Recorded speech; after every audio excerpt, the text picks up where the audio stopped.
Hai semua, kembali lagi di channel Orange Flavor Tech. Kali ini saya akan ulas bagaimana cara pembuatan jalur PCB menggunakan CNC router. Sebenarnya pembuatan jalur PCB menggunakan CNC router bukanlah cara yang baru ya, karena CNC sendiri merupakan teknologi yang sudah ada sangat lama.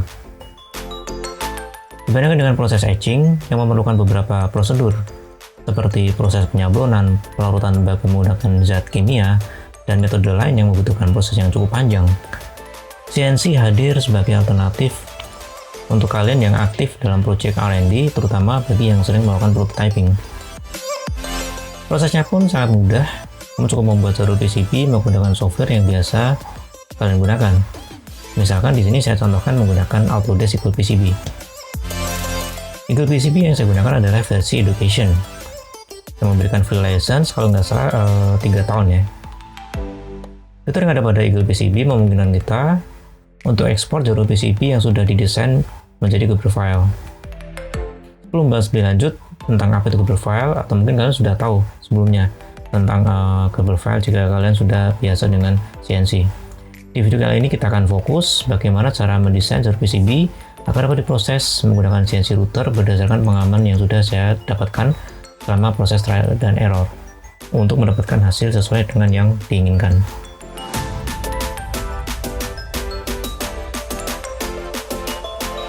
Di contoh kali ini saya akan menunjukkan sampel PCB yang sudah saya desain sebelumnya. Di sini saya membuat FM radio menggunakan chip RDA 5807, dan berikut adalah desain PCB yang sudah saya rancang sebelumnya. Dari skematik yang sudah saya rancang sebelumnya juga. Nah, di sini saya menggunakan Arduino Nano. Kemudian untuk LCD saya menggunakan LCD 5110 dari Nokia. Kemudian untuk chip radionya sendiri saya menggunakan RDA 5807 yang sudah support RDS. Kemudian untuk amplifiernya sendiri saya menggunakan PAM 8403. Dan untuk volume control dan menu saya menggunakan rotary encoder. Di sini saya buat rotary encoder pada PCB terpisah ya, dan saya tidak akan menunjukkan di video ini. Saya langsung saja ke menu PCB.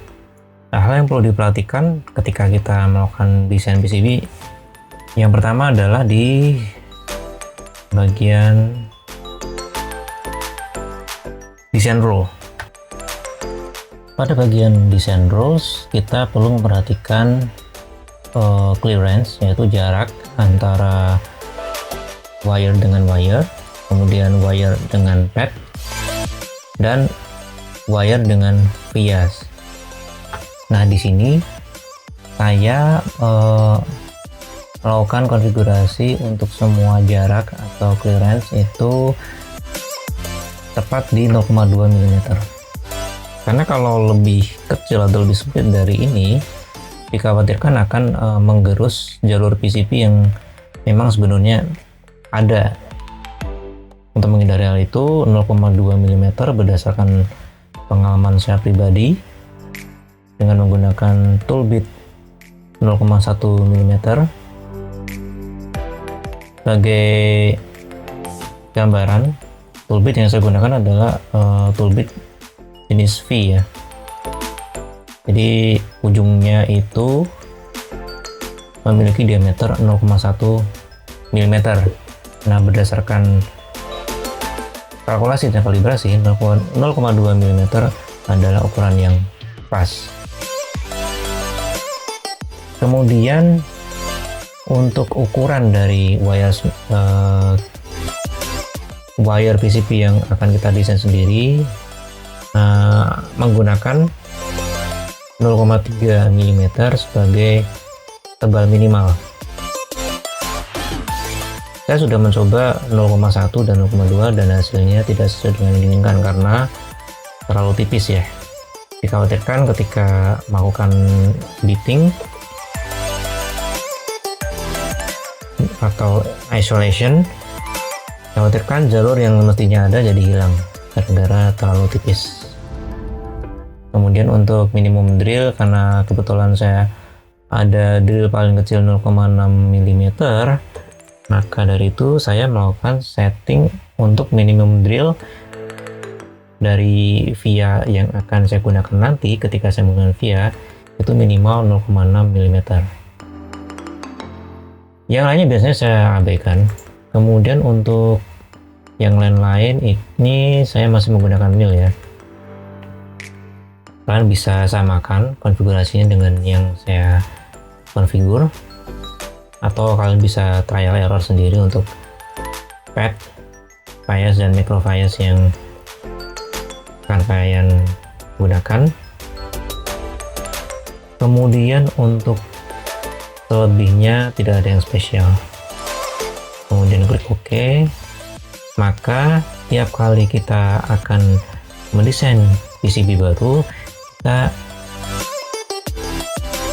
harus menggunakan desain rules yang tadi telah kita define sebelumnya. Kebetulan di PCB yang sudah saya desain ini sudah ready, tinggal kita convert ke Gerber file ya. Saya tidak akan mengulas bagaimana cara desain PCB karena saya yakin kalian semua lebih jago daripada saya. Di sini saya hanya berbagi pengalaman aja tentang apa yang sudah saya lakukan mengenai cara mendesain PCB agar bisa diolah oleh CNC router. Oke, dilanjut. Kemudian setelah file PCB yang kita desain jadi dan siap untuk dilakukan prototype, kita bisa klik di bagian manufacturing. Di sini akan diperlihatkan tampilan preview dari PCB yang akan kita desain. Jadi bentuk jadinya kira-kira seperti ini. Kemudian untuk tata letaknya, karena ini masih prototyping, jadi saya tidak terlalu memperhitungkan lokasi tulisan-tulisan atau apa istilahnya kalau di video ya, saya lupa. Jadi tulisannya sih masih ngaco ya, masih kesana kemari. Cuman di sini karena saya ingin hanya prototype jalurnya saja, maka di sini saya langsung klik cam, klik yes. Nah, di sini kita ditampilkan menu baru berupa output dari Gerber file yang akan di-generate setelah proses kali ini. Adapun file-file yang akan di-generate menjadi Gerber file adalah top layer, kemudian bottom layer, dimana top layer dan bottom layer ini berisi jalur PCB yang sudah kita desain. Jadi jalur tembaganya itu akan ada di top layer dan bottom layer. Ini karena kebetulan kita hanya double layer, jadi hanya ada top dan bottom. Kemudian untuk bentuk PCB yang sudah kita desain itu ada di profile. Kita bisa abaikan seperti solder mask atau solder pass karena saya tidak akan menggunakan pada video tutorial kali ini. Kemudian yang paling penting adalah di part drill, karena ini adalah bagian paling penting menurut saya, karena bagian pengeboran adalah bagian yang paling membosankan menurut saya. Kalian bisa ambil bill of material jika kalian mau, tapi di video kali ini kalian bisa abaikan file bill of material dan yang lainnya. Kemudian setelah selesai review, kita bisa klik proses job.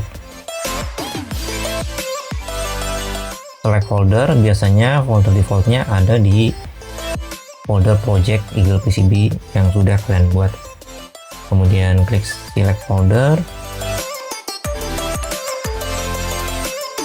Karena saya sudah ada file server sebelumnya, saya akan klik yes.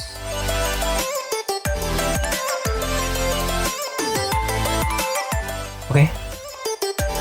Proses konversi Eagle file kita ke dalam bentuk Gerber file sudah selesai, dan kita bisa proses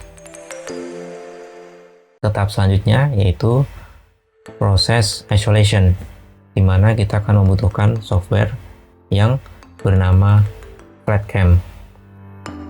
Apa itu FlatCam dan bagaimana cara kerjanya akan dijelaskan di video selanjutnya. Sekian dari saya, terima kasih.